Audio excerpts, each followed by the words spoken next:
Hi guys, this is my first upload, and I guess I'd like to take this opportunity to just briefly outline where I'm coming from. It occurs to me that all around the world at the moment human rights and civil liberties are being squashed and repressed, and I believe that big business, corporations etc. are really behind this, which ultimately leads us to the cause, which is a handful of individuals that manipulate and run these corporations are effectively controlling politics around the world. Now, here in the UK and other Western democracies, it's supposed to be the people in the street that lead where the country's supposed to go. These guys are effectively management. The governments are effectively management for the people. Or that's the theory of democracy, I guess. I guess the first one is you need to take on board whatever your beliefs are. My belief is that 9/11 was an inside job.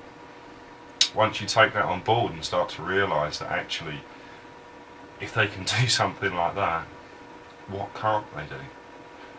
I think maybe the shock has been the fact that with the internet these days, freedom of speech has been opened up worldwide, hence their now retrospective and desperate attempts to try and control the web, as we're now starting to see come in.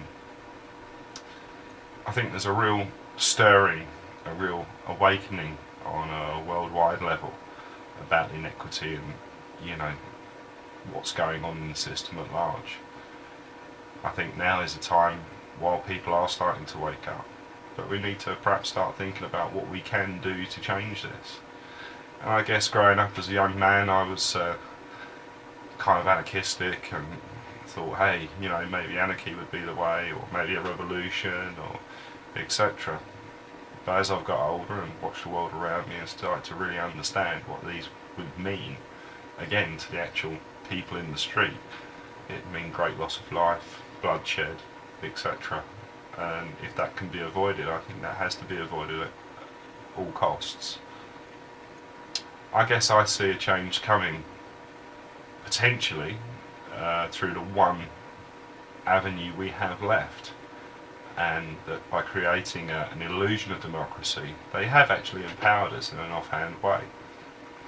Although they've squashed us and made us believe that we can't make a difference, and we can't change the system, and we're all isolated from each other, and we're all very different, actually there's a lot that binds the human race together. We have a lot more similarities, I guess, is what I'm saying, than we have differences.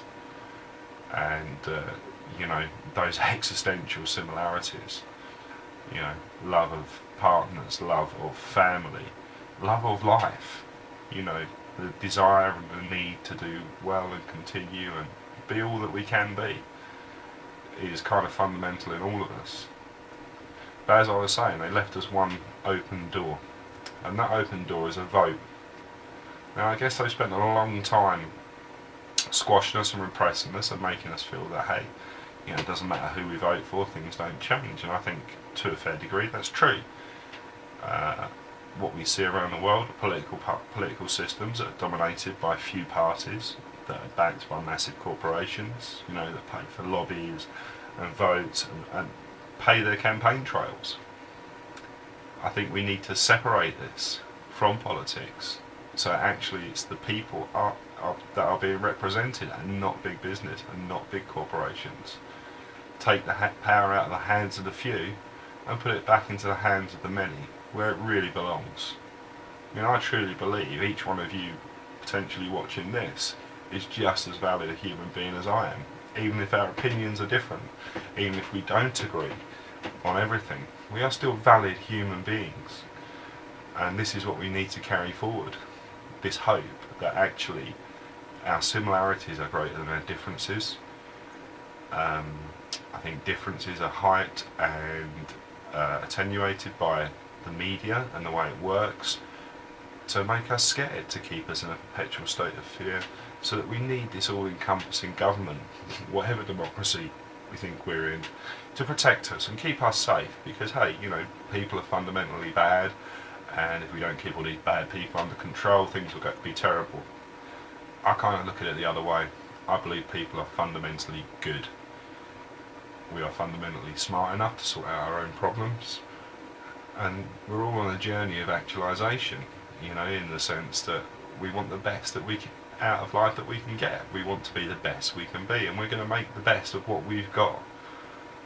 I guess what I'm saying is I feel it's time for us to stand up. I think it's time for us to unite as one and take the world back for ourselves, for the people that live in it, for the people that you know, that actually occupy this space, not a few at the top that feel that they have the right to subjugate and manipulate the masses for their own ends. So, just a few thoughts I had. It's my first post, so if it's not looking as great as it might do, or I'm meandering a little, you'll have to excuse me. But I do believe that people are fundamentally good. I do believe that time is coming for a change, and I think we need to start standing up and being counted.